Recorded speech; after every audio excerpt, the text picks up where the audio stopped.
Energetics, वैसे तो मैं इसको पहले तो मैं डायनामिक्स कह रहा था, क्या कह रहा था जी, लेकिन अभी मैं इसको क्या कहना चाहता हूं, अभी मैं इसको एनर्जेटिक्स कहना चाहता हूं। क्यों? अब मैं प्रॉपर लफ्ज एनर्जी इंक्लूड कर चुका हूं। लफ्ज कौन सा इन्वॉल्व हो चुका है? एनर्जी का लफ्ज जो है वो इन्वॉल्व हो चुका है। लेकिन खैर इस एनर्जेटिक्स में कितनी चीजें पढ़नी है? 3, वर्क, एनर्जी एंड क्या, एंड पावर। आई थिंक फिल वक्त वर्क एंड एनर्जी पढ़ाया जा रहा है। क्या पढ़ाया जा रहा है? पावर का तो जिक्र भी नहीं हुआ अभी, वर्क एंड एनर्जी का जिक्र हुआ है। वो दिखा दीजिए पेज जरा। सबसे पहले मैंने आपको समझाया कि ये वर्क डन क्या चीज होती है, मैकेनिकल वर्क डन क्या होता है। क्या था जनाब साहब वर्क डन का formula? F into D, simple F D हमने एक फॉर्मूला निकाल दिया, और उस एफ डी के फॉर्मूले में एफ क्या चीज है? फोर्स अप्लाइड, डी क्या है? Distance travelled. जब उनको मल्टीप्लाई करो तो क्या निकलता है? Work done. क्या निकलता है? अब हम हर क्वांटिटी के साथ साथ एक एक एडजेक्टिव लाजमी पढ़ेंगे। जैसे डिस्टेंस के बाद मैं हमेशा क्या बोलूंगा? ट्रेवल्ड, बल्कि नहीं, डिस्टेंस की जगह क्या लिखूं यहाँ पे? डिस्प्लेसमेंट। क्या लिखूं? डिस्प्लेसमेंट। डिस्प्लेसमेंट के साथ एक और लफ्ज होता था कवर्ड। डिस्प्लेसमेंट डिस्टेंस के साथ होता है ट्रेवल्ड, डिस्प्लेसमेंट के साथ क्या होता है? कवर्ड। फोर्स के साथ क्या होता है? अप्लाइड। वर्क के साथ क्या होगा? डन। ठीक है जनाब साहब, हमने फॉर्मूला निकाल लिया एफ इंटू डी। फिर हमने कहा यार ये स्केलर क्वांटिटी है। स्केलर हमने किस बुनियाद पर इसको बोला? हालांकि इसके फार्मूले में फोर्स वो भी क्या थी? फोर्स भी एक वेक्टर था। फिर इसके फॉर्मूले में डी फॉर डिस्प्लेसमेंट कवर्ड, वो भी एक वेक्टर था। लेकिन हमने कहा ओवरऑल वर्क जो है वो क्या है? स्केलर है। किस तरीके से समझाइए बात? एक तरीका तो था कि मैं कोई ए लेवल की साइंस मारूं कि दो वेक्टर्स को मल्टीप्लाई करो तो कुछ होता है, पता नहीं क्या होता है। कभी कभार दो वेक्टर्स को मल्टीप्लाई करके जवाब वेक्टर होता है, और कभी कभार दो वेक्टर्स को मल्टीप्लाई करके जवाब स्केलर होता है। अब ये कब मल्टीप्लाई करके वेक्टर होगा, कब मल्टीप्लाई करके स्केलर होगा, इसकी मजीद जो आगे अंडरस्टैंडिंग है वो ओ लेवल में नहीं ए लेवल में है। बल्कि मैं चाहता हूं एक इस पहले पेज के एंड पे जाएं, पहले पेज के बिल्कुल एंड पे जाएं, थोड़ी सी स्पेस है वहां पे।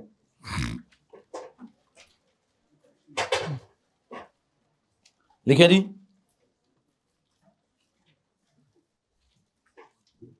पहले पेज के एंड पे जाकर एक नोट लिखें जी। क्या? Work is actually the scalar product of force and displacement. Work is actually the क्या बच्चों? Work is actually the scalar product of force and क्या? And displacement. whereas क्या? whereas the moment, उसको क्या लिखूं? whereas moment is the क्या? बच्चों पहला जुमला सुन के मुझे अगले जुमले का खुद जवाब दें। पहला जुमला क्या लिखा मैंने? Work is the scalar product of क्या क्या? Force and displacement. मतलब वर्क के केस में स्केलर प्रोडक्ट आएगा, जवाब क्या होगा? स्केलर होगा। मोमेंट के केस में क्या करूं? देखिए जी, moment is a whereas moment is the vector product of force and displacement. whereas क्या जनाब साहब? मोमेंट इज द क्या लिखा है? Moment is the vector product of force and displacement. नहीं कहूंगा तो है तो डिस्प्लेसमेंट ही है ना। एक तरफ डिस्प्लेसमेंट कौन सा वाला है? इन द डायरेक्शन ऑफ फोर्स। दूसरी तरफ डिस्प्लेसमेंट कौन सा वाला है? परपेंडिकुलर। अब या तो in the direction of force और perpendicular to the direction of force लिख दीजिए, या फिर ए लेवल में मैं क्या पढ़ाऊंगा? एक तरफ पढ़ाऊंगा scalar product of force and distance, दूसरी तरफ पढ़ाऊंगा vector product of force and, तो मैंने दोनों लिखवाने की कोशिश आपको कर दी है। बहरहाल मैंने इससे ज्यादा एक बेहतर तरीका था समझाने का कि वर्क क्यों स्केलर है जी। वर्क इज एक्चुअली एनर्जी, और energy has no direction, it is a scalar quantity. तो इफ एनर्जी इज स्केलर तो वर्क बिल्कुल एनर्जी ही होता है। वर्क कहीं तो लिखा था work is similar to energy, कहीं लिखा work is same as energy, work is equal to energy, work is actually energy. तो एक काम करें, जब एनर्जी है तो एनर्जी की पहले डायरेक्शन समझाएं। Anyone who can tell me the direction of energy, कि सर जी वो नॉर्थ की तरफ है। Energy is such a quantity which has no direction. If it has no direction तो इट इज क्या? And if energy is scalar then work is क्या? तो इसका मतलब ये हुआ, आपसे अगर कभी कोई ये पूछे कि भाईजान वर्क स्केलर क्यों है, हालांकि वर्क के अंदर फोर्स भी है, और मतलब फोर्स एज अ वेक्टर भी है, और वर्क के फॉर्मूले में डिस्प्लेसमेंट एज अ वेक्टर है, फिर भी वर्क स्केलर क्यों है? तो आप कहें जी मारे गोली फार्मूले को, इसके किसको फॉलो करें? ये वर्क है कौन? वर्क एनर्जी है। एनर्जी क्या है? वो खुद ही कहेगा हाँ हाँ हाँ ठीक है, एनर्जी की तो कोई डायरेक्शन नहीं होती। तो जब एनर्जी की कोई डायरेक्शन नहीं होती तो क्या नहीं होना चाहिए? वर्क की भी कोई डायरेक्शन। ये हमारा पहले पेज का कुछ स्क्रिप्ट चल रहा था। फिर मैंने क्या किया, अगले पेज पर आए, वहां पर आपने कुछ 2 न्यूमेरिकल्स 3 न्यूमेरिकल्स किए थे। खैर पहले न्यूमेरिकल में तो सीधा सीधा आपने एफडी करके जवाब निकाला हुआ है। दूसरे और तीसरे में एक फटा चल रहा है। क्या फटा है? एक तरफ है work done by the weight, एक तरफ work done against the weight. Work done by the weight में और work done against the weight में क्या फर्क था? दोनों में वैसे फॉर्मूला क्या लगा? दोनों में फॉर्मूला लगा कौन सा वाला? mgh वाला। कौन से वाला? और mgh अल्टीमेटली क्या होता है? वो तो ग्रेविटेशनल पोटेंशियल एनर्जी होती है। खैर इससे पहले कि मैं भी एनर्जी तक जाऊं, मैं सेकंड पेज पर आपका एक आखिरी सवाल लिखा हुआ है, उसको जरा वाइंड अप करना चाहूंगा। पहले क्वेश्चन नंबर 4 पे जाते हैं, फिर मैं ग्रेविटेशनल पोटेंशियल एनर्जी पे भी चला जाऊंगा। बताइए जी क्या लिखा क्वेश्चन नंबर 4 में, दिखाओ, पढ़ें जरा सवाल। कहता है जनाब साहब क्या हो रहा है? अ block of wood of mass 300 kg, underline the mass 300 kg।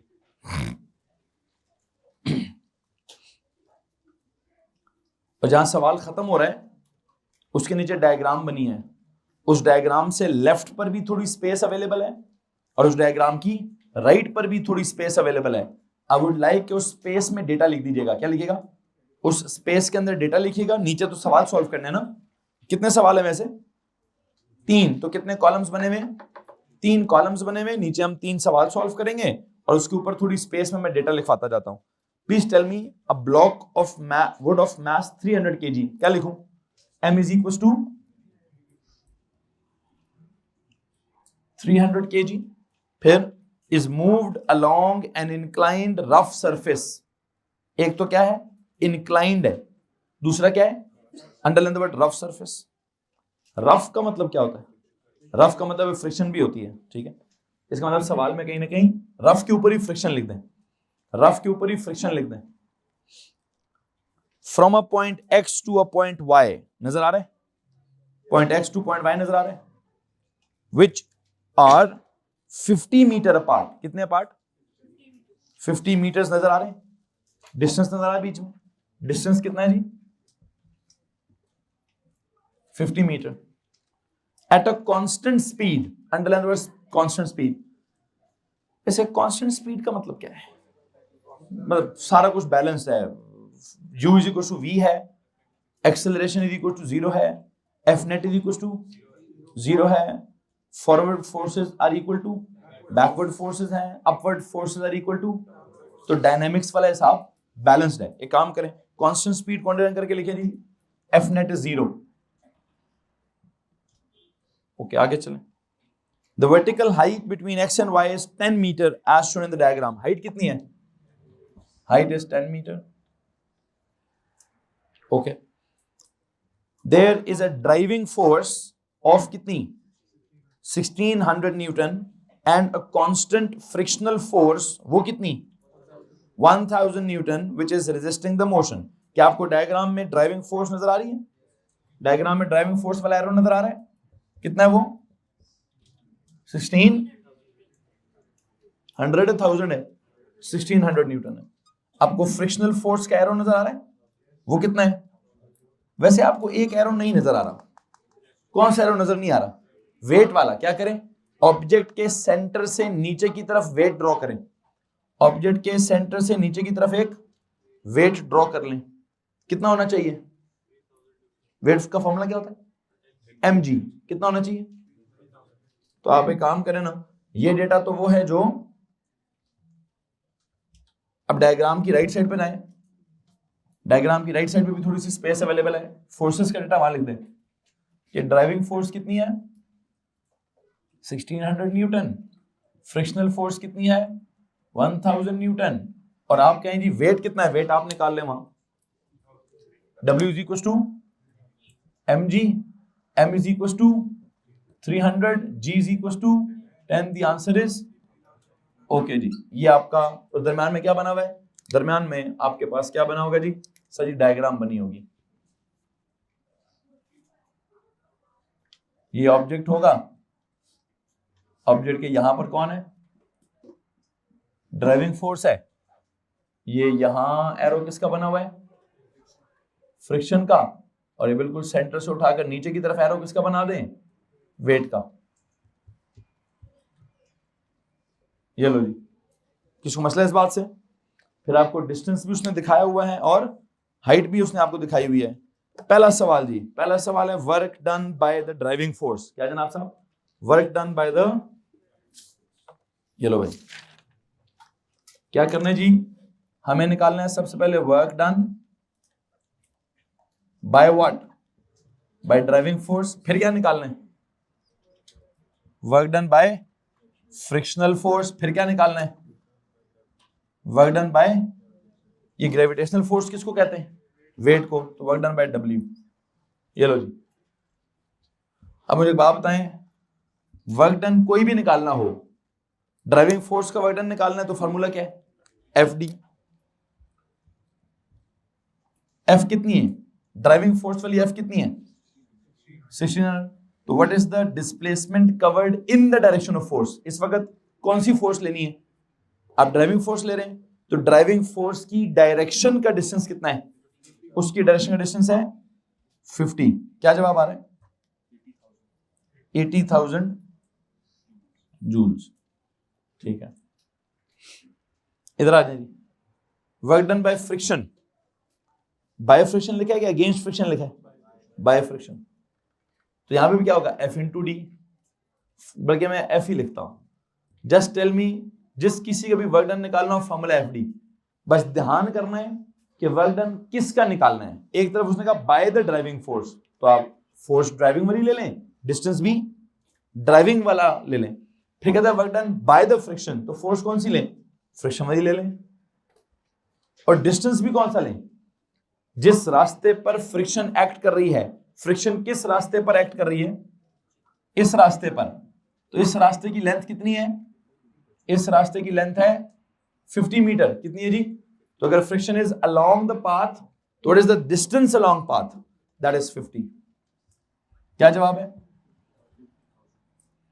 50,000 क्या जूल्स। आखिरी क्या रह गया?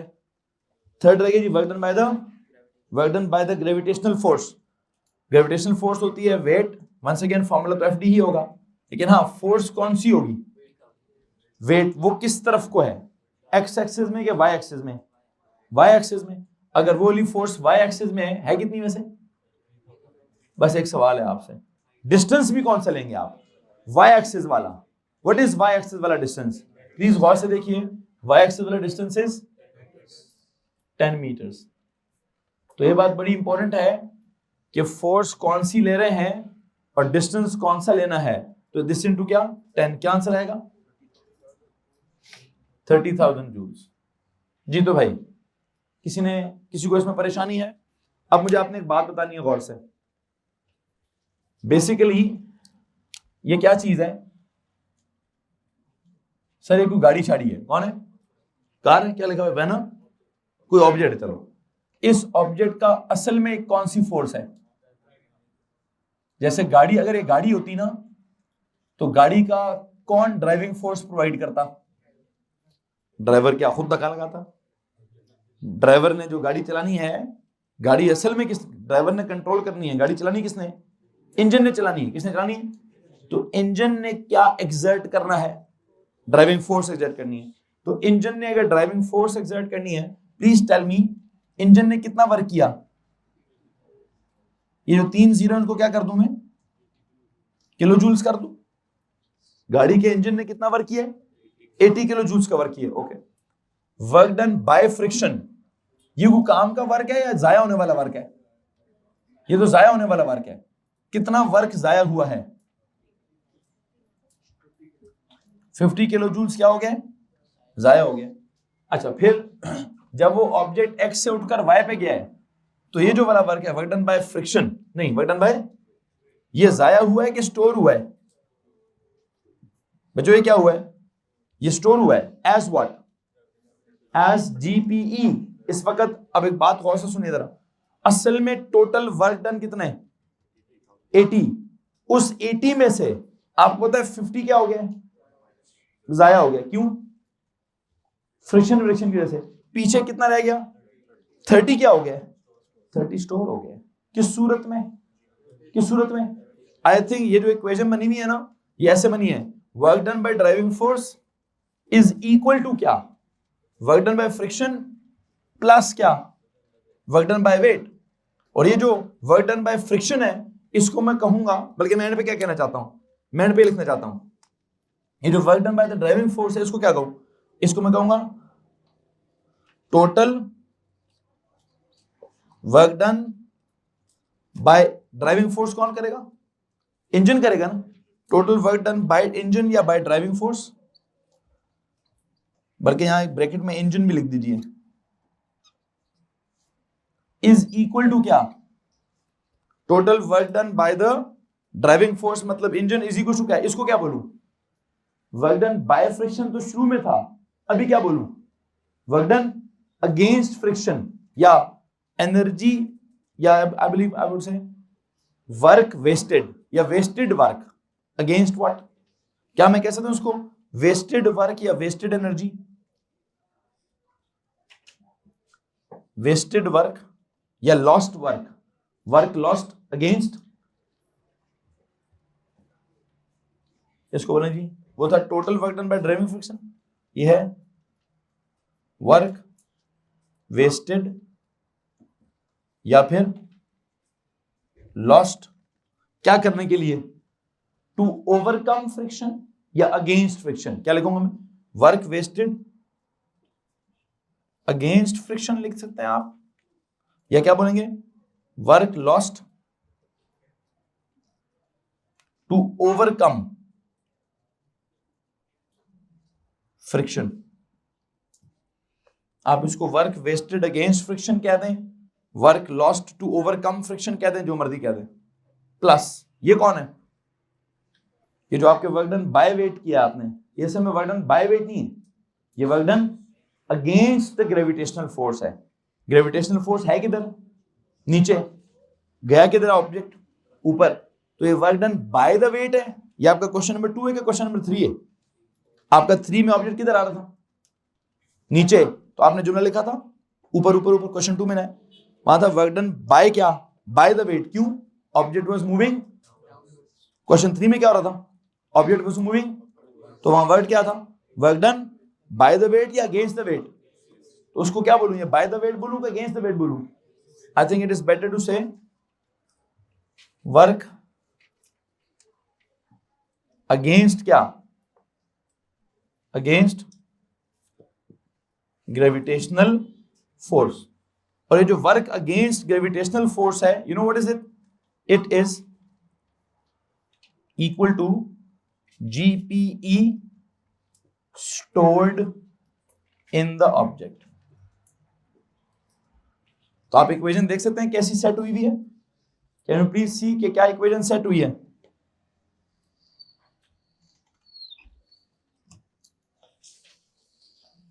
कि जो वर्क डन किया जाता है, जो total work done by the driving force या बाय द इंजन होता है, बच्चों प्लीज बताएं वो किसके बराबर होता है, उसमें से कुछ हिस्सा क्या हो जाता है बच्चों, कुछ हिस्सा wasted against friction, lost against friction, lost to overcome friction हो जाता है। बाकी रिमेनिंग क्या हो जाता है, रिमेनिंग या तो वर्क अगेंस्ट ग्रेविटी है, या रिमेनिंग क्या है, रिमेनिंग जीपीई की सूरत में क्या हो गया है, स्टोर हो गया है। यहां तक किसी को मसला है भाई? सो आई थिंक यहां से क्या फीलिंग आ रही है। और आपको एक और बात बताता चलूं, ये जो total work done by driving force है, ये वर्क असल में किसने किया, इंजन ने। इंजन ने क्या इस्तेमाल करके किया, कौन सी वाली, हाँ इंजन ने इस्तेमाल किया कौन सी, केमिकल एनर्जी। तो basically chemical energy of the fuel equals, ये जो फ्रिक्शन रिएक्शन होती है इसकी वजह से एनर्जी किस में जाया होती है? दो चीजें रगड़ो ना, हाथ रगड़ो तो क्या पैदा होता है? हीट पैदा होती है। क्या होता है? तो इसका मतलब ये एनर्जी किस में जाया हुई है? हीट में जाया हुई है। तो अगर मैं कहता हूं कि फ्यूल का मतलब गाड़ी के अंदर जो फ्यूल था, फ्यूल के अंदर एनर्जी कितनी 80 किलो जूल थी, कितनी थी? उसमें से कितने किलो जूल्स थर्मल एनर्जी में वेस्ट हो गई? 50 किलो जूल थर्मल में वेस्ट हो गया, पीछे 30 किलो जूल क्या हो गया? गाड़ी में स्टोर हो गया। अब अगर गाड़ी बंद होगी तो क्या होगा? देखें ड्राइंग को देखें। अगर यहां पे आप गाड़ी का इंजन ऑफ कर दें, हैंड ब्रेक भी छोड़ दें, सब छोड़ दें, गाड़ी को क्या होगा? गाड़ी खुद किधर करेगी? गाड़ी की मैं खुद ही नीचे आ जाती हूँ। क्यों खुद ही नीचे क्यों आ जाती हूँ? उसके अंदर क्या स्टोर्ड है? उसके अंदर एनर्जी स्टोर्ड है। तो स्टोर्ड एनर्जी का कोई ना कोई काम होगा। क्या काम होगा? क्या पता वो एनर्जी किसी और फॉर्म में कन्वर्ट होगी।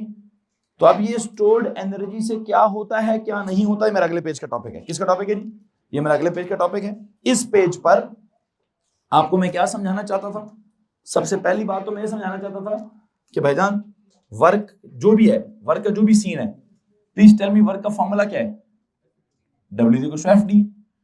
अगर फोर्स ड्राइविंग हुई तो डिस्टेंस कौन सा होगा? ड्राइविंग फोर्स वाला। यहां था ड्राइविंग फोर्स, तो ड्राइविंग फोर्स वाला डिस्टेंस कौन सा है? ड्राइविंग फोर्स यू जा रहा है ना, along the sloppy surface. What is the distance along the sloppy surface? तो आपने वो 50 ले लिया। This was your answer. फिर हमने कहा work done by the friction निकालें, तो आपने कहा किधर है फ्रिक्शन? ये है फ्रिक्शन। तो फ्रिक्शन भी अलोंग क्या है? Along this surface. तो along that surface distance was 50, ये आ गया। फिर हमने कहा work done by the weight निकालें। वेट किधर था? वर्टिकल। तो डिस्टेंस मैंने कहा क्या लेंगे? वो कितना आ गया? 30। कितना? 30 किलो जूल। एंड पे जब मैंने वैल्यूज को देखा तो मुझे एहसास हुआ कि ये सवाल सिर्फ न्यूमेरिकली सॉल्व करने के लिए नहीं है। इस सवाल में से कुछ असूल निकालना है मुझे। क्या असूल निकाला मैंने सवाल में से? कि भाईजान ये जो work done by the driving force है, ये है असल में क्या? Work done by the drive कौन करता है? अगर कोई गाड़ी छाड़ी हो तो गाड़ी को कौन ड्राइव करता है? गाड़ी को ड्राइव करता है इंजन, ड्राइव करता है। कौन ड्राइव करता है? तो ये basically work done by the engine है। अच्छा, ये जो work done by the engine हुआ है, जिसको आप work done by driving force भी कहते हैं, इसका कुछ हिस्सा किधर गया है? वर्क डन किधर? वर्क वेस्टेड अगेंस्ट फ्रिक्शन या work lost to overcome friction? ये कौन? अच्छा, एक ही हो गया। फिर हमने यहां क्या किया? वर्क अगेंस्ट क्या? अब एक सवाल है, वर्क अगेंस्ट ग्रेविटेशनल फोर्स का एक नाम है क्या? GPE, stored. इसका एक एनर्जी का नाम रख दिया आपने कि जब आप वर्क डन अगेंस्ट फ्रिक्शन करेंगे तो उसका नाम क्या है? Gravitational potential energy. ओके, तो जो वर्क वेस्ट होगा अगेंस्ट फ्रिक्शन वो भी कोई एनर्जी होगी। कौन सी? थर्मल एनर्जी या हीट एनर्जी। तो मैं क्या करने लगा अभी? इसके नीचे आपने लिखा GPE कि ये कौन से वाला एनर्जी है? ये GPE वाला एनर्जी है। ओके, ये जो वर्क डन अगेंस्ट फ्रिक्शन या वर्क लॉस्ट अगेंस्ट फ्रिक्शन है, ये कौन सी एनर्जी है? इसके नीचे क्या लिखा? नहीं,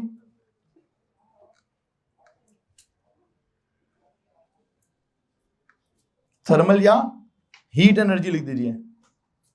अच्छा, और ये जो work done by the engine है, ये कौन सी एनर्जी है? ये केमिकल एनर्जी है। कौन सी एनर्जी है बच्चों? ये इसके नीचे केमिकल एनर्जी लिख दीजिए।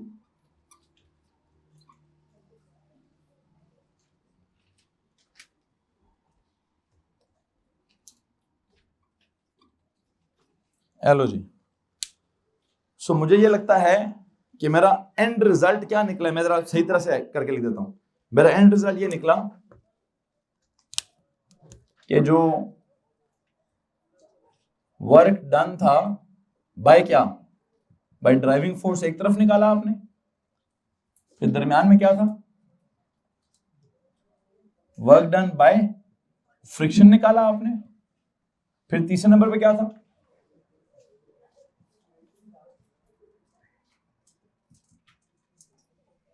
Work done by friction,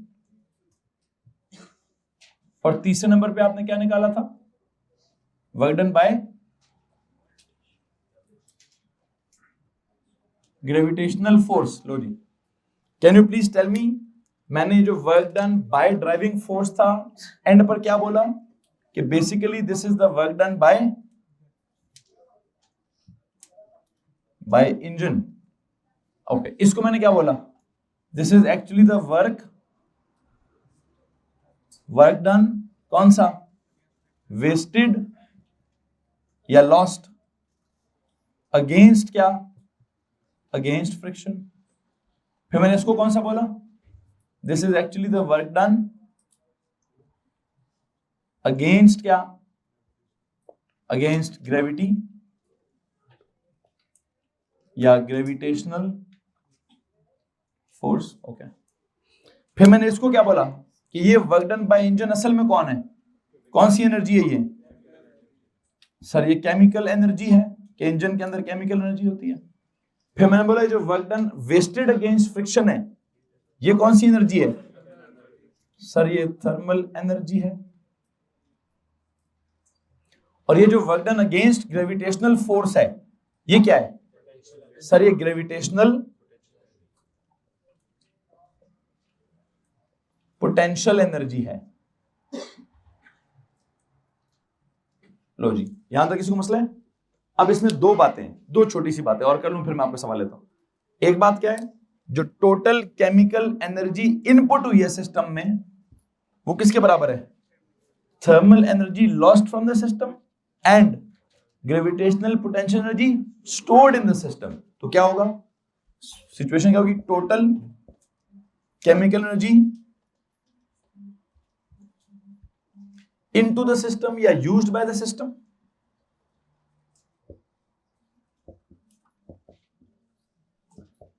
is equal to क्या? thermal energy lost by the system, ये क्या है? Plus gravitational potential energy stored in the system। आप ऑब्जर्व कर रहे हैं बच्चों कि कौन प्रोवाइड हो रहा है, कौन लॉस्ट हो रहा है और कौन स्टोर्ड हो रहा है।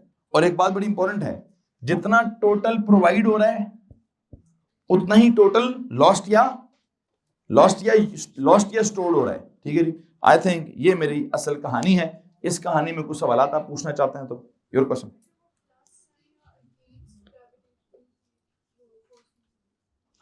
अच्छा, बेसिकली मेरा बात पता है क्या? मेरा काम बस इतना था, work done by driving force. कितना? ड्राइविंग फोर्स कितनी फोर्स थी driving? 18 kilo joule. Driving force कितनी है भाई? 1600। डिस्टेंस कितना है ड्राइविंग वाला? मैंने जवाब निकाल दिया। ठीक है, फिर उसके बाद फ्रिक्शनल फोर्स कितनी है? 1000। और कितने डिस्टेंस तक एक्ट हो रही है? 50 से मल्टीप्लाई करके जवाब निकाल लिया। फिर वेट कितना था? और वेट वर्टिकल डिस्टेंस कितना था? मैंने जवाब निकाल लिया था। काम यहां खत्म हो जाना चाहिए था, काम यहां पर खत्म हो जाना चाहिए। स्पेस भी बहुत थोड़ी सी थी वहां पे, काम खत्म हो गया। लेकिन मुझे ख्याल आया कि नहीं यार, ये तो 80 है, वो 50 है, वो 30 है। तो मेरे दिमाग ने क्या काम किया कि 80 इक्वल्स टू 50 प्लस 30। तो मुझे लगा ये वाली वैल्यू उन दोनों वैल्यूज के बराबर है। तो मैंने कॉन्सेप्ट निकाला, यार ये कैसे बराबर हो सकता है। मैंने कहा ये कौन था? ये था work done by driving force. तो ड्राइविंग फोर्स कौन एक्सर्ट कर रहा था? इंजन। तो मैंने कहा ये वर्क डन बाय इंजन। किसी को प्रॉब्लम है इस बात से? मतलब मैंने work done by driving force को क्या बोल दिया? Work done by engine. अब इंजन वर्क कैसे कर सकता है? मैंने कहा उसके अंदर पेट्रोल होगा, उसने पेट्रोल की कौन सी केमिकल एनर्जी इस्तेमाल की होगी। तो मैंने क्या कह दिया, ये बेसिकली है total chemical energy used by the system.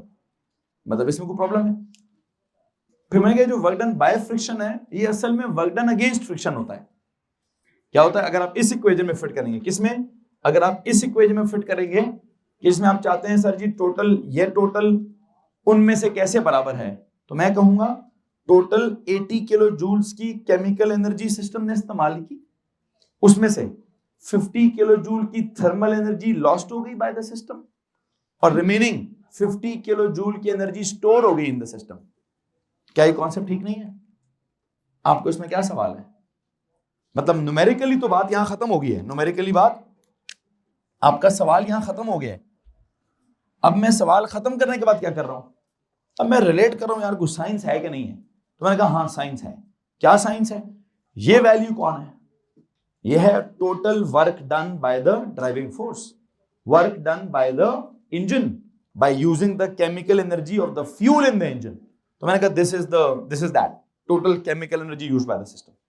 फिर मैंने कहा जो वर्क डन बाय फ्रिक्शन है इसको बाय फ्रिक्शन नहीं कहता, इसको क्या कहूं? अब मुझे इस इक्वेशन को फिट करना है। किस इक्वेशन को?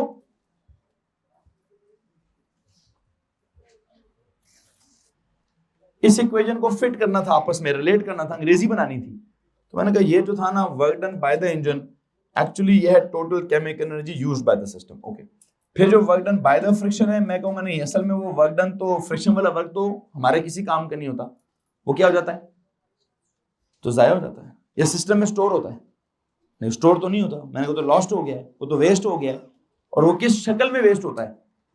जब भी कोई गाड़ी रगड़ खाती है, जब भी दो सरफेसेस आपस में रगड़ खाते हैं, तो रगड़ खाने से पैदा क्या होता है? अब ये जो हम सर्दियों में अक्सर, अभी तो सर्दियां जा रही हैं, लेकिन जब बहुत बर्फ पड़ी होती है तो क्या करते हैं? क्यों करते हैं? ये जो हम आपस में दो चीजें रगड़ खा रहे हैं, ये जो फ्रिक्शन पैदा हो रही है, हम अपने ठंडे ठंडे हाथों को शायद गर्म करना चाहते होंगे, उसमें कोई फ्रिक्शन पैदा होती होगी, तो हीट पैदा होती है वहां। तो बेसिकली जब भी फ्रिक्शन का कॉन्सेप्ट होगा, हम कहेंगे सर क्या पैदा हो गया?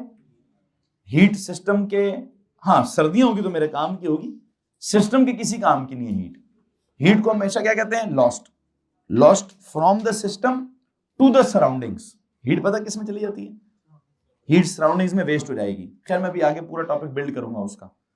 आप फिल वक्त सिर्फ इतनी बात समझिए कि निकाला आपने वर्क डन बाय फ्रिक्शन ही है, लेकिन चले एक और बात भी है मेरे पास समझाने के लिए। मैं उसको अगेंस्ट फ्रिक्शन क्यों कह रहा हूं? फ्रिक्शन है किधर? डिस्टेंस जा किधर रहे? कुछ तो फटा है ना। क्या फटा है? इधर देखें, ड्राइविंग फोर्स की डायरेक्शन किधर है? उधर। डिस्टेंस किधर है? आपको नहीं लगता डिस्टेंस भी उधर ही है? डिस्टेंस का एरो और वेट का एरो, प्लीज टेल मी कैसे हैं? सेम है कि ऑपोजिट है? आई थिंक डिस्टेंस वाला एरो और ड्राइविंग फोर्स वाला एरो सेम है, इसलिए मुझे लगता है कि वो प्रोवाइडेड इनटू द सिस्टम है। वो क्या है? वो सिस्टम ने अपने साथ, उस सिस्टम को दिया गया है, ठीक है। लेकिन फ्रिक्शन का एरो डिस्टेंस का एरो सेम नहीं है, तो वो actually work done by friction नहीं है, वो वर्क डन अगेंस्ट फ्रिक्शन होगा। ओके, वो मैंने निकाल लिया। सिमिलरली वेट का एरो नीचे और हाइट का एरो किधर है? वेट का एरो तो नीचे, हाइट किधर है? हाइट का एरो तो ऊपर है। तो ये भी कोई work done by the weight नहीं है, ये भी असल में work done against the weight है। अच्छा, तो ये भी हम सिस्टम को प्रोवाइड नहीं कर रहे हैं। सिस्टम को जो प्रोवाइड किया है वो इन दोनों में कहीं ना कहीं एडजस्ट होगा। कैसे एडजस्ट किया? मैंने कहा प्रोवाइड हुआ है कौन से वाला? ये वाला वर्क डन। और ये वर्क डन किस किस चीज में एडजस्ट हुआ है? क्योंकि वर्क डन के बारे में या एनर्जी के बारे में एक लॉ है। क्या कहते हैं उसको हम? Law of conservation of energy. वो क्या स्टेट करता है कि energy can neither be created nor be destroyed, but it can only what? It can change from one form to the. तो what has happened? Chemical energy या petrol वाली energy जाया ना क्रिएट हुई है ना डिस्ट्रॉय हुई है। क्या हुआ है? वो एक फॉर्म से दूसरी फॉर्म में, किस फॉर्म में कन्वर्ट हो गई है? उसमें से 80 किलो जूल की केमिकल में से 50 किलो जूल का थर्मल में चला गया है। अब वो मेरे काम का है कि नहीं है, वो तो एक अलग बात है। और बाकी 30 किलो जूल किस में चला गया है? ग्रेविटेशनल पोटेंशियल एनर्जी में चला गया है। हाँ, वो मेरे काम का है कि किस नहीं है, वो एक अलग बात है। आपको पता है इसको मैं क्या कह रहा हूं? मेरे काम का नहीं है, लॉस्ट बोल रहा हूं इसको। मैं क्या बोल रहा हूं? लॉस्ट या against friction, work wasted against friction, work lost against friction, या थर्मल एनर्जी लॉस्ट, वहां क्या लिखा? Lost by the system to what? To the surroundings भी लिख सकते हैं हम उसको। ये क्या? ये लॉस्ट हुआ है, ये लॉस्ट नहीं हुआ। ये क्या हुआ है? ये स्टोर हो गया। अगर गाड़ी को छोड़ दिया मैंने, तो आपको पता है चढ़ाई पे गाड़ी छोड़ दो क्या होगा? हैंड ब्रेक भी छोड़ दो क्या होगा? नीचे चली जाएगी वापस। क्यों? वो कहेगा भाई मेरे अंदर खुद एनर्जी आ गई, अब तुम ना भी चलाओ तो मैं चलूंगी। लेकिन वो हम चाहेंगे कि कब छोड़ें? पहाड़ पे चढ़कर, दूसरी साइड पे जाकर। वहां पेट्रोल बचाने के लिए हम क्या कर सकते हैं? वो, लेकिन कुछ गाड़ियां होती हैं वो भाई ऑफ कर दो तो लॉक हो जाती हैं, मेहरबानी करना है। पता चले पेट्रोल बचाने के लिए नीचे आ रहे हैं, गाड़ी बंद कर दी, सर खुद ही जाएगी। चली तो जाएगी खुद ही, लेकिन खड्डे में जाएगी। फिर किधर जाएगी भाई? वो खड़े में जाएगी, क्योंकि अक्सर गाड़ियां क्या होती हैं, ऑफ करो तो वो ऑटोमेटिकली लॉक, उनका स्टीयरिंग ही लॉक हो जाता है। तो वो तो स्टीयरिंग लॉक हुआ ना, तो मरी से आप वापस नहीं आ सकेंगे। हाँ आएंगे, वापस आएंगे, बरास्ता रोड नहीं आएंगे आप, बरास्ता पहाड़ी की जो खड़ा होगा उसके बीच में से होते होते नीचे आ जाएंगे। तो क्या मेहरबानी करनी है, ऐसा काम नहीं करना है, ठीक है। क्या समझा रहा था, समझ आ गया होगा कि अल्टीमेट क्या सिचुएशन बनी है। अल्टीमेट सिचुएशन ये बनी है कि जो फॉर्मूला डेवलप, मतलब जो हमने तो यहां पे एक फॉर्मूला डेवलप कर दिया है, एक नया फॉर्मूला डेवलप हो गया। कौन सा फॉर्मूला डेवलप हो गया, या तो ये वाला कि sir ji work done by driving force जो होता है ना, या वर्क डन बाय इंजन जो होता है, वो होता है किसके बराबर। इधर भी मैं प्लस करके लिख सकता हूं, इधर भी मैं प्लस करके लिख सकता हूं, इधर तो मैंने लिख ही दिया, इधर तो मैंने लिख ही दिया जी।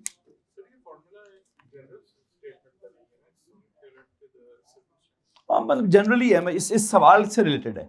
हाँ इसको बहुत जनरल बनाना है तो मैं कहूंगा जी total input energy is equal to total output energy. एक काम करेंगे, कॉपी निकालें,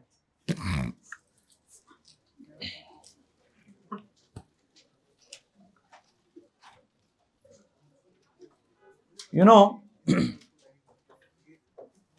कुछ नोट्स आपने वो तो लिखने ही लिखने हैं, बोले नोट्स तो आपने, जब वो वाले नोट्स आपके खत्म हो जाएं, कौन से वाले भैया दिखाओ, ये जो नोट्स हैं जिसपे क्या क्या लिखा है जी, वर्क लिखा है, फिर एनर्जी लिखी है, फिर पावर लिखा होगा।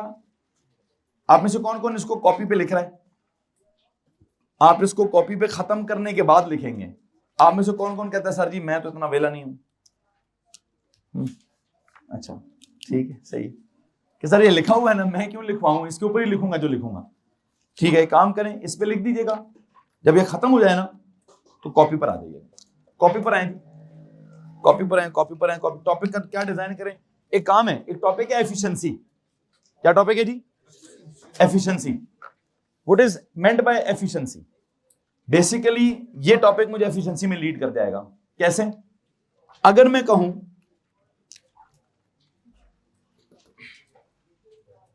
आप लिखें जी refer to question number 4, notes में क्या लिखें, refer to question 4 of work done. सुनो भाई, यहां तक आप किधर लिख लें सारा, ये न्यूमेरिकल किधर हुआ हुआ है, नोट्स के अंदर, उसके अंदर ये नोट्स में आपने लिख दिया है, लिख दिया है, ये सारा खत्म करें, इधर आ जाएं, अपनी कॉपी पे जाएं, वहां लिखें refer to question 4 of the work done, refer to question number 4 of the work done. उसको रेफर करें, रेफर करके ये सारी सिचुएशन लिखें। जब आप ये सारी सिचुएशन लिख दें तो मेरा आपसे एक सवाल है, ये वाला जो फ्रेज है total chemical energy used by the system, क्या मैं कह सकता हूं it is the total input energy, मतलब सिस्टम को जो इनपुट हुआ ही है, I must say this is total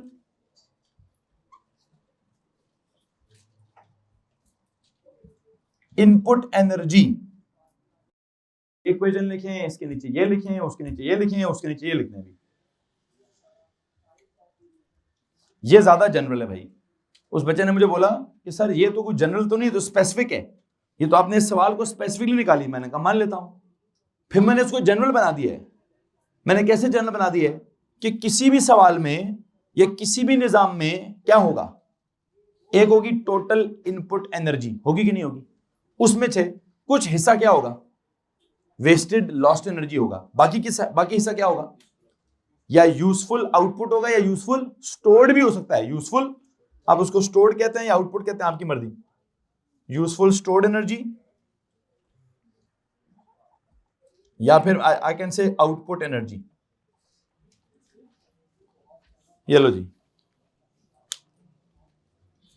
ये लिखने के बाद अब मैं अगर आपसे पूछूं कि हमारे काम की कौन सी होगी, वेस्टेड वाली कि लॉस्ट वाली, सॉरी वेस्टेड वाली या स्टोर्ड वाली, तो एक कॉन्सेप्ट होता है पता है कौन सा, एफिशिएंसी के नाम से। किस नाम से जी, और कैसे डिफाइन करूंगा एफिशिएंसी को, they define it as what, ratio of useful output energy to what, total input energy. Useful output को टोटल इनपुट से डिवाइड कर दो तो एक रेशियो आ जाती है, उस रेशियो को क्या कहते हैं, एफिशिएंसी कहते हैं। और हाँ, अगर वैसे उस रेशो को 100% से मल्टीप्लाई कर दो तो क्या आता है, परसेंटेज एफिशिएंसी आ जाती है। क्या जाती है भाई? जैसे नहीं, कितने नंबरों का टेस्ट हुआ है? 80 का। मतलब टीचर चाहते थे, इनपुट कितना दिया उन्होंने आपको कि जी मैंने तुम्हें 80 नंबर पढ़ा दिए हैं, तुम्हें सारे ठीक होने चाहिए। सबसे बड़ा निकम्मा नरेक पांडे ने क्या किया? 50 किलो जूल्स, 50 नंबर गलत। हाँ, कितने स्टोर कितने किए, सही कितने थे? इसकी एफिशिएंसी क्या हो? 30 आउट ऑफ इंटू 100%। तो अगर कोई गाड़ी है, कोई मशीन है, वो भी क्या कहती है कि भाईजान पेट्रोल में इस्तेमाल करूंगी 80 किलो जूल्स का, ठीक है, और उसमें से सिर्फ 30 में यूजफुल स्टोर्ड होगा, बाकी 50, तो हम कहेंगे तुम वो नलायक पांडे हैं जी। ग्रेड निकालते हैं इसका, क्या ग्रेड आएगा? ग्रेड निकालो भाई, एफिशिएंसी निकाल, बल्कि नहीं, एफिशिएंसी का टॉपिक बनाओ यार, हेडिंग दो जी। इसके नीचे क्लास लिखे एफिशिएंसी। पुत्र बता चुका हूं कौन से नोट्स कहां लिखने हैं। वो जो पिछले नोट्स थे वो जो जिधर हैं उधर के उधर ही हैं। जब वो सारे आप कॉपी पे उतार लेंगे तो उसके बाद आगे फिर ये स्टार्ट कर दीजिएगा, ठीक है। यूं समझिए कि मैं अगली क्वांटिटी पढ़ा रहा हूं, कौन सी? एफिशिएंसी वाली क्वांटिटी पढ़ा रहा हूं। वर्क, एनर्जी, पावर, ये तीन हो गई, ये तीन हो जाएंगी। इससे अगली क्वांटिटी कौन सी आ गई? एफिशिएंसी आ गई है। कौन आ गई भाई? एफिशिएंसी आ गई। हालांकि मैंने अभी सही तरह पूरी तरह एनर्जी भी नहीं पढ़ाया, लेकिन हाँ, मैं जितना वर्क पढ़ाया, वर्क के अंदर कहीं ना कहीं तो एनर्जी इस्तेमाल की है। उसी एनर्जी का टोटल इनपुट, फिर थोड़ा जाया होने वाला काम, और बाकी यूजफुल वाला काम, स्टोर्ड वाला काम या आउटपुट वाला काम। उस रेशो को क्या बोलते हैं? काम करिए, लिखें एफिशिएंसी, लिखें it is the ratio of क्या? It is the ratio of, लिखो भाई, it is the ratio of, पहले ये लाइन लिखें, फिर ये लाइन लिखें, फिर ये लाइन लिखें, फिर ये लाइन लिखें, फिर क्या करें बच्चों? फिर जाके हेडिंग दे एफिशिएंसी की, और डिफाइन करें कैसे? It is the ratio of useful output energy, useful output energy to what? To the total input energy, useful output energy to the total input energy. किसी को मसला इस बात से? फॉर्मूला बनाऊं। इट इज क्या लिखा है? It is the ratio. Ratio क्या होता है? रेशो होता है डिविजन, डिविजन को कहते हैं। किसको डिवाइड करूं? रेशो ऑफ क्या? यूजफुल आउटपुट एनर्जी, मतलब ऊपर क्या आएगा?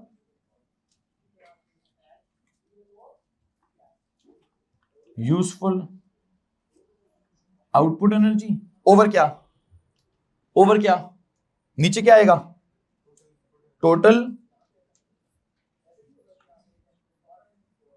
Input energy. ये लो जी।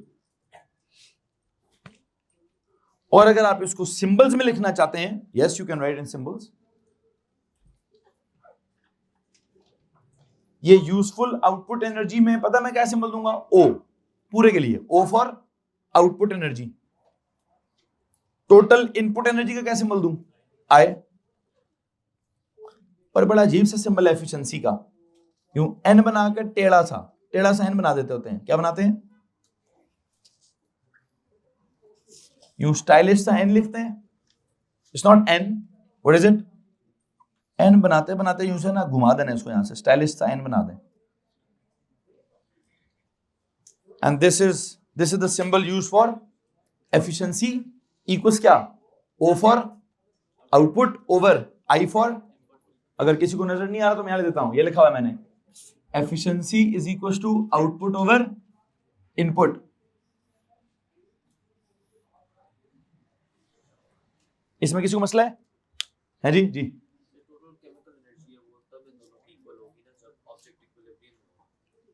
इक्विलिब्रियम तो फोर्सेस के अल्फाज हैं।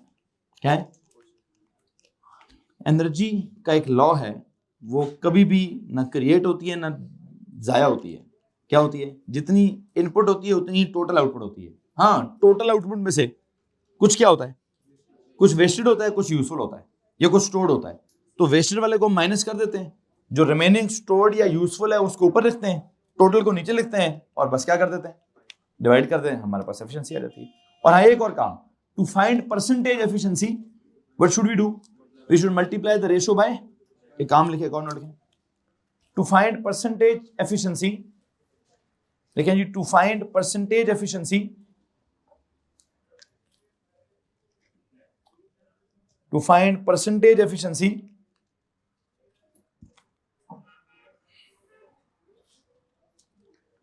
we should multiply the ratio by,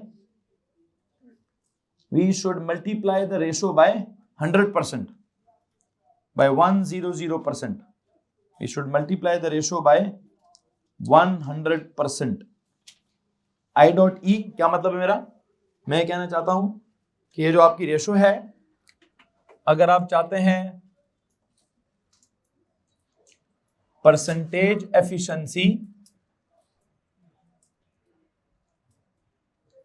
तो क्या करना चाहिए था, ऊपर क्या था, यूजफुल आउटपुट एनर्जी, ओवर नीचे क्या था, total input energy, multiply by क्या कर दूं, 100%। तो जवाब मेरा किस में आएगा, जरा सुनिए इसके सिंबल्स क्या थे, आउटपुट ओवर इनपुट इनटू क्या 100% और पीछे क्या एफिशिएंसी, कौन से वाली, परसेंटेज वाली एफिशिएंसी, कौन से वाली, परसेंटेज वाली एफिशिएंसी।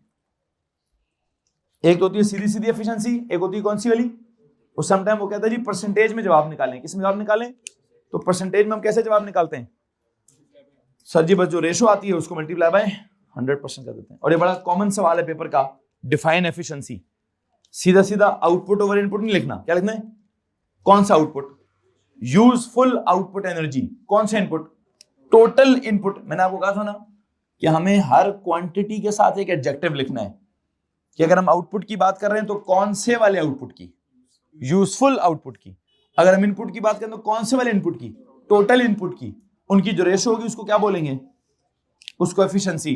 अगर मल्टीप्लाई बाय 100 कर दिया तो परसेंटेज एफिशिएंसी। क्या किसी को इसमें प्रॉब्लम है, एनीवन? ओके, इस सवाल की जो क्वेश्चन नंबर 4 है उसकी एफिशिएंसी क्या है, सवाल है क्या जी, what is the efficiency of question number 4, find the percentage efficiency of question number 4, find the what, percentage efficiency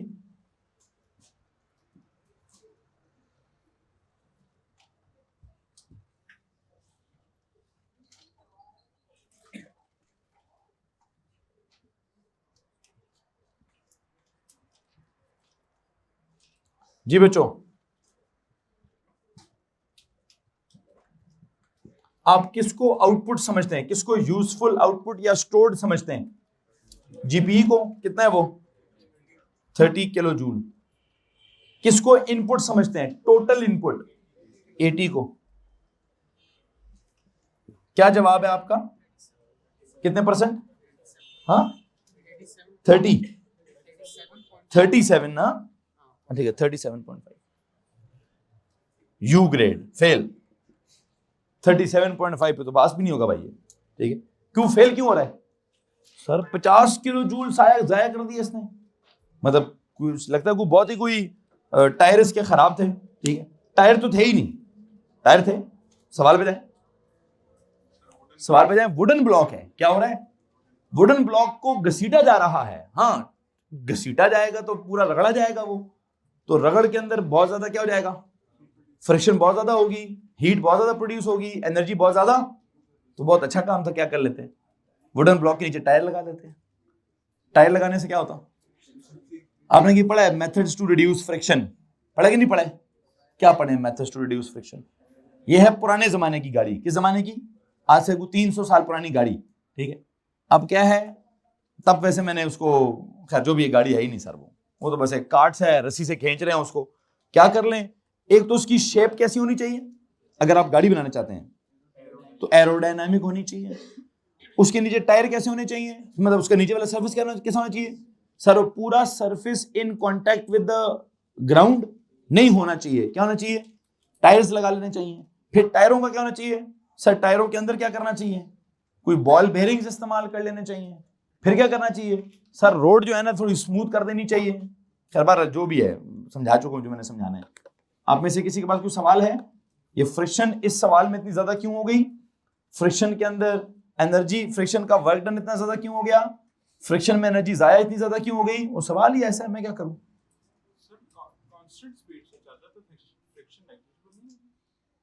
ये कब होता है? आपने कभी मोटरवे पे ट्रैवल किया, वहां पे गाड़ी का क्रूज कंट्रोल का बटन दबाया, शीशा खोल के हाथ बाहर निकाला, फ्रिक्शन नहीं होती? होती है ना भाई, ठीक है, फ्रिक्शन तो अच्छी खासी होती है। मतलब फ्रिक्शन, वो कहते हैं सर अगर गाड़ी की स्पीड कांस्टेंट है तो फ्रिक्शन नहीं होती। ऐसा कब होता है? फ्रिक्शन तो है, जब भी गाड़ी मूव करेगी फ्रिक्शन तो होगी, फ्रिक्शन तो होती है, वो तो अच्छी खासी है, ठीक है। सो कहने का मतलब ये है, जो भी है मैंने वैल्यूज एडजस्ट कर ली हैं, जो मैं समझाना चाहता था मैं समझा चुका हूं। किसी के पास कुछ सवाल है तो उसको हाथ खड़ा कर देना चाहिए। एनीवन जी, ऊंचा बोले। अब ये बड़े मजे का सवाल है भाई, सुनो जी। वो कहते सर जो आपने 37.5% निकाला है, इसकी क्या यूनिट्स हैं? एफिशिएंसी की क्या यूनिट्स है भाई? ऊपर क्या था? Useful output energy in what units? Kilo joules. नीचे क्या है? Total input energy what units? Kilo joules. ऊपर वाला किलो जूल और नीचे वाला किलो जूल कैंसल, तो व्हाट? No units. एफिशिएंसी क्या चीज है? ये एक यूनिट लेस क्वांटिटी है। क्या है? वैसे यूनिट लेस क्यों है सर? जो चीज ऊपर है वही चीज, मतलब जो क्वांटिटी ऊपर, कौन सी क्वांटिटी है? एनर्जी है ना। नीचे कौन सी क्वांटिटी है? एनर्जी है। हाँ, ऊपर है कौन से वाली? यूजफुल वाली। नीचे कौन से वाली? टोटल वाली। लेकिन है तो ऊपर एनर्जी ना, नीचे भी क्या है? अब ऊपर भी एनर्जी नीचे भी एनर्जी, तो एनर्जी एनर्जी डिवाइड होगी, तो उसकी यूनिट्स किलो जूल, इसकी यूनिट भी kilo joule. Kilo joule kilo joule cancel. बच्चों ध्यान दीजिए प्लीज। तो क्या कहूं एफिशिएंसी के बारे में? क्या कहूं? It is a unitless quantity. क्या जनाब साहब? है, क्वांटिटी है, बट ये क्या है? एक नोट लिखें यहां पे, एफिशिएंसी इज अ, साइड पर नोट लिखें, साइड नोट लिखें जी। एफिशिएंसी इज क्या? Is a unitless quantity, is a, side note है, efficiency is a unitless quantity.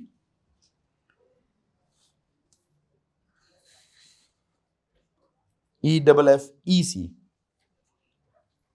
Efficiency is a unitless quantity. Efficiency is a unitless quantity. क्यों? Because it is a ratio of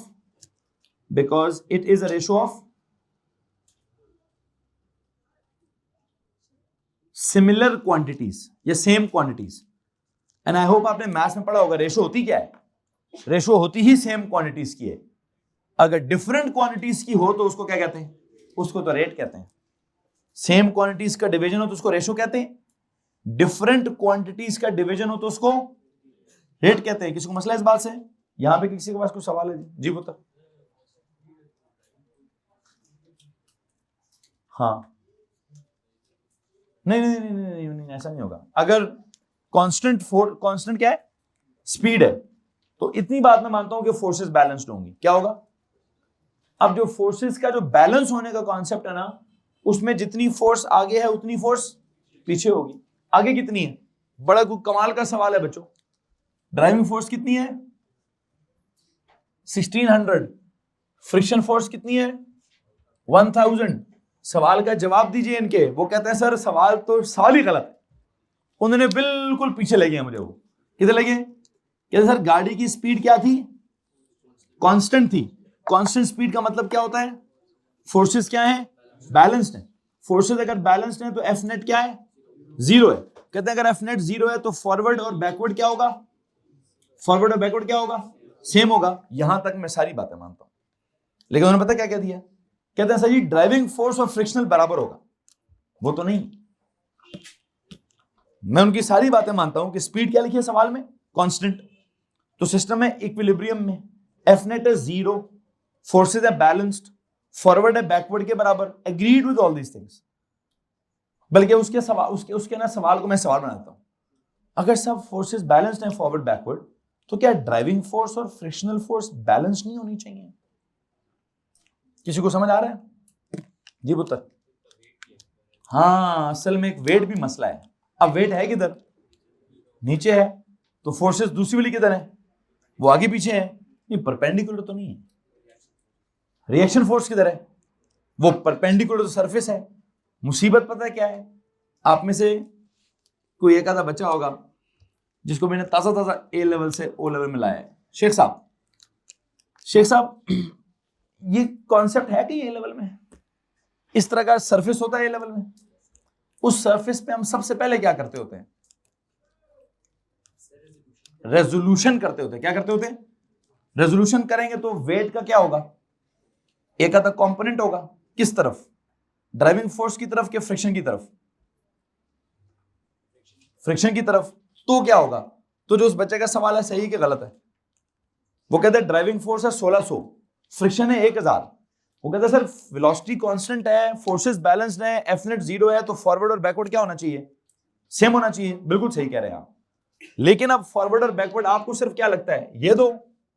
आपकी इतला के लिए अर्ज है कि ए level का एक बच्चा कहता है सर इसको करूंगा पहले रिजॉल्व। अब आप कहेंगे सर ये क्या होता है, तो मैं कहूंगा इसका एक निकालूंगा वर्टिकल कंपोनेंट, एक निकालूंगा हॉरिजॉन्टल कंपोनेंट, और उसका जो हॉरिजॉन्टल कंपोनेंट होगा अब वो किधर होगा मैं ये तो नहीं बताऊंगा आपको, इतना बता देता हूं वो होगा पीछे। पता कितना होगा, 600 होगा। कितना होगा, आगे कितना था, पीछे कितना है, 1600। तो क्या होगा, तो जो आप सवाल पूछ रहे हैं उसका जवाब ओ लेवल में नहीं है, उसका जवाब मुझे लगता है मैं उनसे जो मैंने शेख साहब से पूछा वो ए लेवल का सवाल है।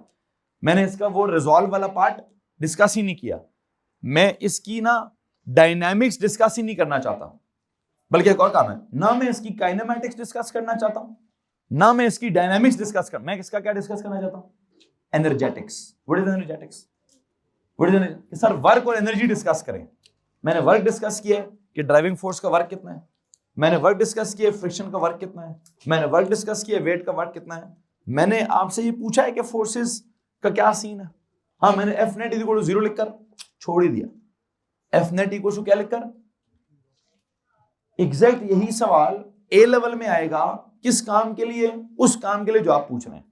वो क्या होगा, कहेगा भाई ना आप इसको साबित करेंगे एफ नेट 0 है, तो मैं उसको साबित करने के लिए क्या करूंगा, तो तुम लोग फंसी क्यों रेजोल्यूशन में, खड़े में भेजो यार, ए लेवल का टॉपिक है, मैं नहीं पढ़ा रहा अभी, ए लेवल का टॉपिक मैं नहीं पढ़ा रहा। क्या समझाना है, इसका मतलब आपका सवाल ठीक भी है और मैं समझाऊंगा भी नहीं, बल्कि मैं समझा भी चुका हूं।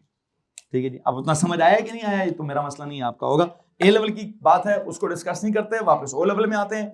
ओ लेवल क्या कहता है, कहता है भाई ड्राइंग बनी हुई है, ड्राइविंग फोर्स का वर्क निकालो, फ्रिक्शन का, और आपकी इतला के लिए कॉल अर्ज है। कहा मेरा यहाँ खत्म हो गया था, मेरा दिमाग खराब है कि मैं क्या कर रहा हूं, मैं इसी में से अगला टॉपिक कवर कर रहा हूं। ठीक है जी, का नाम क्यों लगाते हैं, यू नो इट। तो जितनी मैंने बेसिक्स पे मेहनत की है, अब मैं क्या करूं, प्रोपोर्शनैलिटियां समझाऊं आपको, मैं वो साइंसदानों के नाम समझाऊं आपको, या यूनिट समझाऊं, मैं बस वही चीज रेप्लिकेट किए जा रहा हूं, किस पर, न्यू क्वांटिटीज के ऊपर, या फिर जो भी कुछ नया कॉन्सेप्ट आता है। नया कॉन्सेप्ट क्या है जी, नया कॉन्सेप्ट ये है एक ही चीज है दो नाम है। क्या है जी, चीज एक ही और नाम, और ये एक ही चीज के दो नाम भी कोई नए तो नहीं है, पहले भी तो हमने पढ़े हैं। मैंने लास्ट लेक्चर में आपको एग्जांपल दी थी कि ग्रेविटेशनल फील्ड स्ट्रेंथ और ग्रेविटेशनल एक्सेलरेशन एक ही चीज के दो नाम थे। वैल्यूज दोनों की क्या थी, वैल्यूज, जी की वैल्यू ऑन अर्थ 10 ही है, पर एक मसला था, एक था 10 क्या, न्यूटन पर केजी, और एक क्या था 10 मीटर पर स्क्वायर। वहां तो हमने यूनिट्स भी चेंज की भी थी, वैसे हमने एंड पे कहा था सर ये डिफरेंट नहीं है, इनको थोड़ा सिंप्लीफाई करें ना तो दोनों क्या हो जाएंगी, सेम हो जाएंगी। बेटा यहां तो मैं वो भी नहीं कर रहा, यहां मैं सिर्फ नाम चेंज कर रहा हूं, एक नाम है वर्क, एक नाम है एनर्जी। किसको मसला है, एक नाम क्या है वर्क और एक नाम क्या है, वर्क की यूनिट भी जूल है भाई, एनर्जी की यूनिट भी जूल जी, और सिर्फ सीन क्या है, what is energy, ability of a body to do work.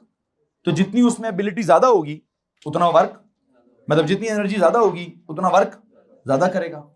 किसको मसला इस बात से, कॉमन सेंस है। ठीक, फिर हमने कहा work is done by the objects that have energy. अच्छा, the objects on which work is done they store energy, energy is work, work is energy. किसको मसला है, energy and work are same, rather they are similar, rather they are same quantities, and both of these quantities have the same units, that is क्या, joules. किसको मसला है, आगे क्या लिखा है, types of energies. There are so many different types of energies, so many, कौन कौन सी?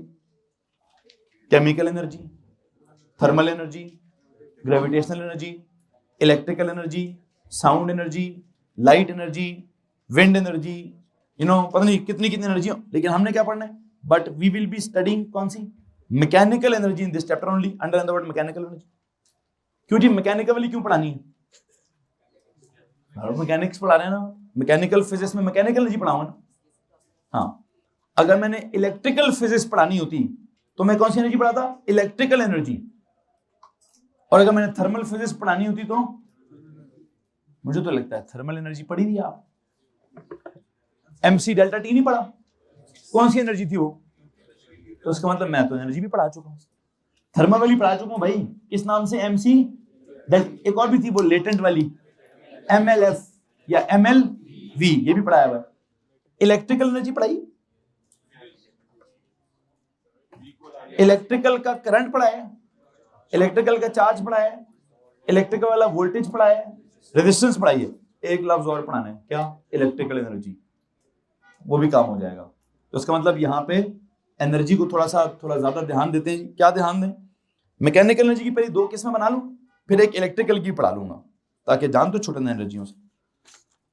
लो भाई, मैकेनिकल एनर्जी की कितनी टाइप्स हैं? It is the energy possessed bye machines, that is vehicles और रॉकेट्स। रॉकेट अगर ऊपर जाए तो उसके अंदर कौन सी एनर्जी आती है? जीपी का फॉर्मूला क्या ड्राइव किया था? क्या फॉर्मूला था? किसी को मसला है इस बात से? वैसे कैसे ड्राइव किया? या प्रोपोर्शनैलिटी से, या एक और तरीका भी था, वो वर्क डन वाले फॉर्मूले से। कि वर्क डन का फॉर्मूला क्या था? FD। F को किससे रिप्लेस किया? वेट से। D को किससे रिप्लेस किया? एज से। फिर वेट को किससे रिप्लेस किया? mg से। क्या बन गया? किसी को प्रॉब्लम है भाई इस बात से? I think this is very very simple कि जीपी का फॉर्मूला क्या था? और ये जीपीई, ग्रेविटेशनल पोटेंशियल एनर्जी, किस ऑब्जेक्ट में स्टोर होती है जब उसकी पोजीशन पोटेंशियल के लिए क्या था? Elevated position. क्या? जमीन के सरफेस से जब आप उसको ऊपर लेके जाते हैं तो उसके अंदर क्या स्टोर हो जाता है? असल में ऊपर लेके जाने का मतलब यह है कि उसका पोटेंशियल क्या किया जाता है? ज्यादा। उसकी पोजीशन क्या की जाती है? अब अंग्रेजी सुनिए, पोजीशन इज एलिवेटेड। अंग्रेजी में क्या कहेंगे? पोजीशन इज, उसमें क्या कहेंगे फिजिक्स में? Potential is increased. क्या? एक तरफ है जी पोजीशन इज एलिवेटेड, दूसरा क्या है? Potential is. मुख्तलिफ बातें नहीं, एक ही बात। क्या आपने पोजीशन एलिवेट कर दी है या पोटेंशियल इंक्रीज कर दी है? तो क्या स्टोर हो जाएगा? जब आप पोजीशन एलिवेट करेंगे या पोटेंशियल इंक्रीज करेंगे, क्या स्टोर हो जाएगा? Gravitational potential. किसी को मसला इस बात से? दूसरी चीज क्या है? एक और एनर्जी भी लिखी हुई है, कौन सी? Kinetic energy. उधर क्या है? Kinetic. What is kinetic? Movement. क्या क्या लिखूं? It is the energy possessed by an object due to its motion. Object एक काम करें, underline the word energy, underline the word कौन सा जी? एनर्जी। इधर काइनेटिक एनर्जी वाले कॉलम में जाएं, underline the word energy. Main sentence में इधर ये एनर्जी। आगे क्या है जी? Possessed by the object, underline the word object. वैसे हर ऑब्जेक्ट की सबसे पहली चीज क्या होती है? सबसे पहली क्वांटिटी मास। ऑब्जेक्ट के ऊपर लिखे मास। तो मैं ये भी लिख सकता था energy possessed by a mass. By an object की जगह क्या था? Energy possessed by a mass. आगे क्या लिखा? Due to its, underline the word motion. Motion के साथ आगे क्या लिखा उसने? मूवमेंट के साथ आगे क्या लिखा उसने? जब किसी चीज की मोशन होती है, मूवमेंट होती है, क्या होता है? स्पीड भी होती है। क्या होता है?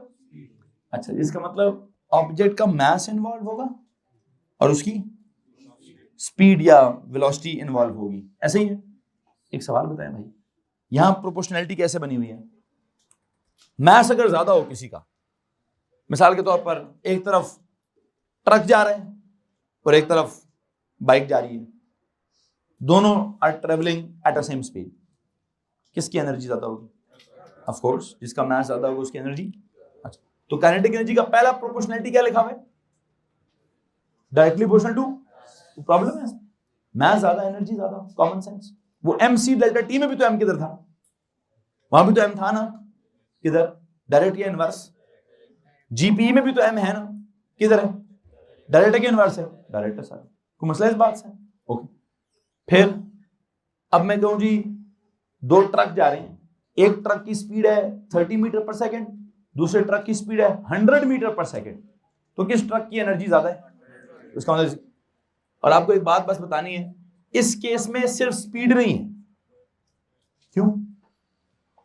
ये स्पीड पर स्क्वायर का पता मतलब क्या है? आपने मैथ्स तो पढ़ी होगी, लीनियर इक्वेशन भी पढ़ी होगी, क्वाड्रेटिक इक्वेशन भी पढ़ी होगी। आपसे एक सवाल पूछना है मैंने, लीनियर में और क्वाड्रेटिक में क्या फर्क है? मुझे मैथ्स वाला जवाब नहीं चाहिए, मुझे मीनिंगफुल जवाब चाहिए। मैं मानता हूं कि लीनियर में x की पावर 1 होगी, क्वाड्रेटिक में x की पावर 2 होगी। मुझे ये जवाब भी नहीं चाहिए कि लीनियर का ग्राफ स्ट्रेट लाइन होगा और क्वाड्रेटिक का ग्राफ पैराबोला होगा, कर्व्ड होगा। मुझे इसका मतलब चाहिए कि सीधी लाइन का मतलब क्या है और पैराबोला का मतलब क्या है। यहां हाथ खड़ा हुआ है, नहीं मुझे मतलब ही नहीं चाहिए। मुझे ये चाहिए जैसे होता ना, इसका मतलब क्या है, kinetic energy is directly proportional to mass. इसका मतलब क्या है, kinetic energy is directly proportional to the square of speed. So what, दोनों डायरेक्टली प्रोपोर्शनल है ना, but there is a difference. क्या? Doubled velocity. मैं पूछता हूं आपसे, अगर मैं कहूं मास डबल हो गया है, तो in this case kinetic energy भी क्या हो जाएगी? क्या बात हो रही है जी? हाँ साहब, मास डबल होगा तो काइनेटिक एनर्जी डबल होगी। ये होता है नॉर्मल, इसको होता है लीनियर डायरेक्ट प्रोपोर्शनैलिटी। क्या? Linear direct proportionality. यहां पता है क्या सीन है, अगर स्पीड हुई डबल तो आपको पता है काइनेटिक एनर्जी क्या होगा? चुरोपल। व्हाट इज मीन बाय चुरोपल? 4 को मैंने बोला है चुरोपल, ठीक है जी। अब उसको क्या बोलते हैं? क्वाड्रूपल। कि डबल, अगर ये क्या होगा, वेलोसिटी डबल होगी तो डबल का क्या लेना पड़ेगा? डबल का स्क्वायर लेना पड़ेगा। क्या लेना पड़ेगा भाई? डबल का स्क्वायर क्या होता है? तो आपकी इतला के लिए अर्ज है कि in this case kinetic energy बहुत ज्यादा होगी, टाइम्स कितनी? तो एक काम करें ना, कलर्ड पेन निकालें और इसी तरह मेंशन करें कि अगर यहां मास का एरो इतना बड़ा होता है तो काइनेटिक एनर्जी का एरो भी उतना ही रखिएगा कि सर काइनेटिक एनर्जी का एरो भी उतना ही होगा। ये अगर होगा टाइम्स 2 तो ये भी होगा टाइम्स। इसको कहते हैं लीनियर फिनोमेना। क्या कहते हैं? जो आप मैथ्स में पढ़ते हैं लीनियर इक्वेशन, उसका असल कॉन्सेप्ट, बैकग्राउंड कॉन्सेप्ट ये वाला है। क्वाड्रेटिक कॉन्सेप्ट क्या है? क्वाड्रेटिक जिसको आप कहते हैं, उसमें एक फर्क होता है। उसमें क्या होता है, अगर v हो गया क्या, जो बात हमेशा याद रखनी है आपने, अगर v हो गया डबल तो काइनेटिक एनर्जी में फर्क डबल नहीं होगा। क्या होगा? डबल का डबल नहीं, डबल का डबल नहीं, डबल का square. How much it is? 2 का स्क्वायर। तो काइनेटिक एनर्जी का एरो 4 टाइम्स कर दीजिए, इतना बड़ा एरो बना दीजिए कि सर इसका एरो बहुत ज्यादा बड़ा हो जाएगा। सो एक बात तो हो रही है कि एक चीज के ज्यादा होने से दूसरी चीज ज्यादा हो रही है, लेकिन अगर मास डबल होने से काइनेटिक एनर्जी जस्ट डबल होता है तो ये नॉर्मल प्रोपोर्शनैलिटी है। कौन सी प्रोपोर्शनैलिटी है? नॉर्मल को क्या बोलूं मैं? Linear direct proportionality. लेकिन अगर स्पीड के डबल होने से काइनेटिक एनर्जी 4 गुना ज्यादा हो जाती है, मतलब बहुत ज्यादा हो जाती है, इसको क्या बोलूं? इसको बोलूंगा क्वाड्रेटिक डायरेक्ट प्रोपोर्शनैलिटी। क्या? इस फिनोमेना में क्या होगा देखिए ना, आई होप आपने वो ग्राफ पढ़ा हुआ है। कैसा? इस ग्राफ का क्या सीन है, जितना x में इजाफा होगा उतना ही y में इजाफा होगा, लेकिन इस ग्राफ का क्या सीन है, x में अगर थोड़ा इजाफा होता है y में बहुत ज्यादा इजाफा होता है। Do you get this? ये है ना पैराबोला है। इसकी शक्ल ऐसी क्यों है? यहां पे जब आप टेबल, यू रिमेंबर टेबल बनाया होगा, टेबल में 0 1 2 3 4 डाला होगा। अच्छा, इधर 0 1 2 3 4 डालो तो 0 1 2 3 4 ही जवाब आएगा। इधर 0 1 2 3 4 डालो, पता क्या जवाब आता है? 0 1 4 9 16 20। ऐसे कुछ याद आ रहा है? मैं पता किसकी बात कर रहा हूं? y is equal to x का टेबल ऐसा था,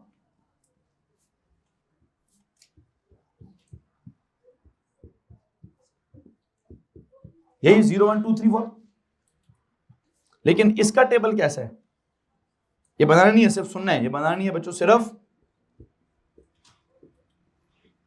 अगर the equation is y is equal to x square 0 1 4 9 16, कि अगर x डबल हो गया तो y 4, x ट्रिपल हो गया तो y 9 टाइम्स, x 4 हो गया तो y, मसला क्या समझ आ रहा है कि सर जी काइनेटिक एनर्जी का ताल्लुक मास के साथ तो है, स्पीड के साथ भी है, ज्यादा किसके साथ?